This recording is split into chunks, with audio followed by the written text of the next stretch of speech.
Hey you guys, welcome back to this edition of Writer Groupie. Well, I have been promising you for some time now to do a tarot card deck walkthrough. And I got a good one for you today. It's the Light Seers Tarot. If you haven't seen this whole deck, this is going to be a real treat. It's a beautiful deck, beautiful cards. And I want to share it with you today on Writer Groupie.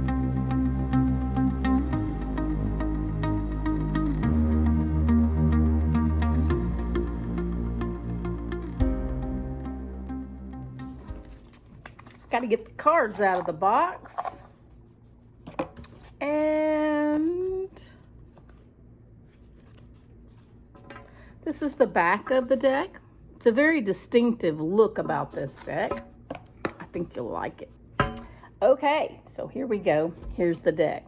I'm just going to unveil each card. You know, they're pretty much similar to every other card so far as they're based on the Rider-Waite. But the symbolism is different. The pictures are different. I think you're going to enjoy them. So this is the King of Wands. I'm starting at the very, very last card, the King of Wands. This is the fire suit, the suit that has a lot to do with fire, energy, and passion. And you can see this looks like a pretty passionate king. The Queen of Wands, the Queen. She also has fire in her sign, and she's surrounded by fire, and it's a delightful card. I think that's a good retelling of joyful passion about something. The Knight of Wands. The Knight is depicted here as a girl. Oftentimes in the Rider-Waite and other cards, it's not depicted as a girl. So I'm really happy to see this because the face cards, the royal suits, they should not be gender specific. They should be based on the querent, whoever is having the reading done. So Knight of Wands. Page of Wands, ditto, also a girl, and she seems very happy. She's throwing her wand up in the air and she's just being really excited about something. So this is a good card to get. Ten of Wands, Ten of Wands. Ten of Wands looks like somebody that's really getting fulfilled. They're accomplishing great things. Nine of Wands, Nine of Wands. This is somebody who's focused on all they've already accomplished and looking forward to the future where they might accomplish even more. Eight of Wands, Eight of Wands. This is like laying on the ground, looking up your wands and seeing at the top beautiful, passionate light or growth. This is a good card too. Seven of Wands, Seven of Wands. This is kind of a card of taking time out. Taking time out, do a little meditation and manifestation, make your life path, career path matter. Six of Wands, Six of Wands. I always consider this a conqueror card because of the victory wreath. And you can see she's standing in the spotlight and she's just appreciating the accolades of the people in the crowd. So this is kind of a conqueror card or a celebratory card or a, hey, I finally made it card. This is always a good one to get in a reading. Five of Wands. The Five of Wands. This one's a little bit more conflictual. This is where you're really, really climbing the ladder to success and encountering a little bit of trouble. Coming right before this celebratory card where you've achieved it. You can kind of see how the story's going. Oop. Four of Wands. Four of Wands. The Four of Wands looks like a good card too. This is a solid, stable foundation. In your life path or your career path, you are celebrating having a job, enjoying your job, and maybe just settling in and enjoying that solid foundation.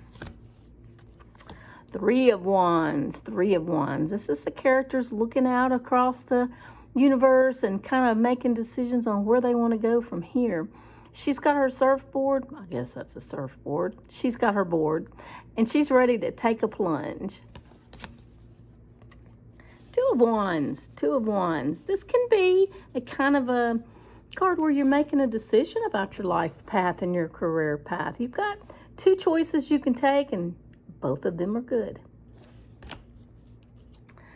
And the Ace of Wands, the Ace of Wands. This one is a fabulous, fulfilling card. This is deep manifestation. This is being centered and focused on what you're doing.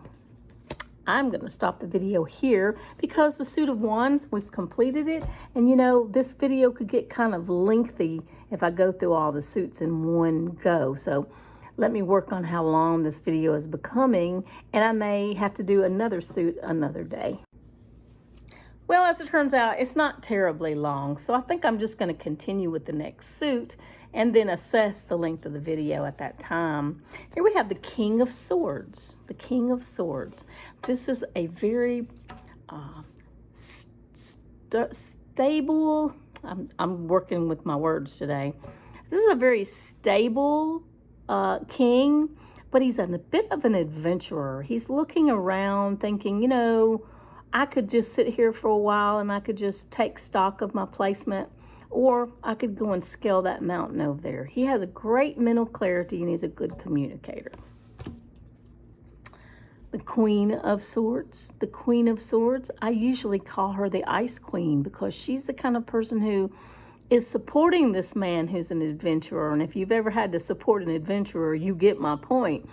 She has to keep herself controlled. She's a very, very controlled queen, and I think that that's a good way to put it. This is when a querent is in control of their situation. They're in control of their mental health. They're in control of their communication. They're in control of a lot of things around them. The Knight of Swords. The Knight of Swords is the knight who's rushing into the fray. He's chasing the hawk. He's chasing the eagle. He's chasing his dreams. He's chasing all the things that he wants in his life. The Page of Swords. The Page of Swords. This is a news bringer. This is somebody bringing enlightenment to the querent. They're coming from a place of knowledge. They're very smart. They got a lot of stuff, you know, in their resume, as it were, and they're helping to level the playing field for the querent. The admonition with this card is they're kind of walking a tightrope, so they're kind of taking it slow and easy as they reveal the knowledge that they have. Ten of Swords. Ten of Swords. This is a little bit more somber and darker energy. This is someone who's standing looking out. They're not quite sure what they're looking at. They've turned their back on us as if to say, you know, I'm walking away from you. You're no longer making sense. You're no longer giving me what I need.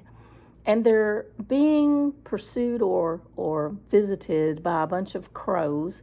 And, you know, sometimes if you were involved in a murder of crows, you would understand the loud cacophony of sound that's probably swirling over her head right now, adding to a little bit of confusion. Now we have the Nine of Swords. The Nine of Swords. This also is the same character. This is before she takes a step forward and says, okay, I've had enough of this nonsense. Here she's kind of sitting with her head in her hands going, what am I going to do? I just can't stand these birds flying over my head. I'm not getting any sleep because of it. I kind of call it the nightmare card. Eight of Swords. Eight of Swords. This is the same scenario, but this time the querent is feeling very bound up. They feel like that they are locked in place and they can't really move. They can't really do anything. But really and truly, if you consider that this is air sign, this is mental stuff. This is just like us when we can't make a decision about something. Sometimes it could be just as easy as trying to decide what you want for dinner. We have this conversation at my house a lot. What do you want for dinner? Well, I don't know. What do you want for dinner? Well, heck, I don't know. What do you want for dinner? It's one of those kind of confused states. Seven of Swords. Seven of Swords. This is somebody who They've been pursued by these darn birds forever and ever, but you know what? They're just prevailing. They're prevailing against it. They're not going to let this get them down. They're bowed under a little bit, but it looks like he's got his sword out or his dagger out. He's getting prepared to slay some birds if they don't leave him alone. So this is someone who may be fleeing a little bit from the things that are bothering them. Six of Swords. Six of Swords. This querent has decided to utilize the birds. The birds are helping her. They are pulling the boat, and she's getting to where she needs to go with the help of the wind and the birds. So this is working with your own energy, your own mental status, your own communication to get what you want. The Five of Swords. The Five of Swords is when we are listening to too many voices in our head telling us too many things to do. And we know good and well we're not ever going to be able to accomplish all that. So this is trying to learn to shut out all the voices in your head, still be a good communicator, and get things done. Four of Swords. Four of Swords. This one is where the contemplation is more on what's happened around us instead of what's going on inside of us. We just have to remember that sometimes our imaginations can carry us away, and we may be focused too long on the external and not long enough on the internal. Three of Swords. Three of Swords. A lot of people consider this a heartbreak card. And as you can see here, this heart is being torn asunder by many things. It can be a sadness in someone's life. It can be them screaming at the moon saying, I don't want to live through this any longer. But really and truly, I think mostly this is just a reminder that for every purpose under sun, there is a season. Two of Swords. The Two of Swords. This one is where the querent feels like they've got decisions to make and they've got voices on either shoulder. Here we are again listening to the voices in our head rather than going with what we know. This one feels like she's blindfolded. She can't make a decision. She can't go to the left or the right. Well, in reality, that is not true. She can rip that blindfold off anytime. And finally, the Ace of Swords. The Ace of Swords. This is a very beautiful card. This is where you have perfect clarity mentally and perfect communication. You are really in tune with your higher self. And this is a wonderful card to get in a reading. Okay, you guys, I think that's long enough. We've probably talked for at least 15 minutes about these cards. So y'all come back next time. I'll do the rest of the deck, or maybe I'll just do a couple more suits, whatever it turns out to be. It's been great chatting with you today. Y'all come back to Writer Groupie next week for another video.